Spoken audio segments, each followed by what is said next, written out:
വേറെന്ത്, കോട്ടയം വരെ വന്ന് ഇത്രയും ഫുഡ് അടിച്ച് അവസാനം എണീക്കാൻ വയ്യിരിക്കുക. അത് തന്നെ ഫ്രൈഡ് റൈസും പിന്നെ ക്വാർട്ടർ പീസ് ചെസ് പീസ് ബ്രോസ്റ്റഡും ആയപ്പോൾ തന്നെ, പിന്നെ എൻ്റെ കൂടെ മയണൈസ് ആയപ്പോൾ തന്നെ ഒരു വഴിയായി.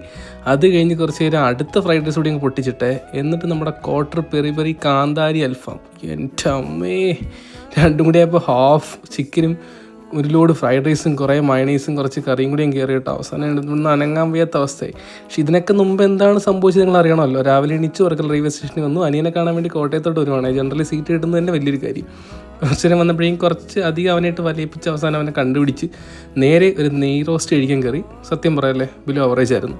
അതിനുശേഷം ഞങ്ങൾ നേരെ സിനിമ കാണാൻ പോലുള്ള പ്ലാനായിരുന്നു. ഇത് കാണുമ്പോൾ തന്നെ അറിയില്ല കോട്ടയമാണെന്ന്.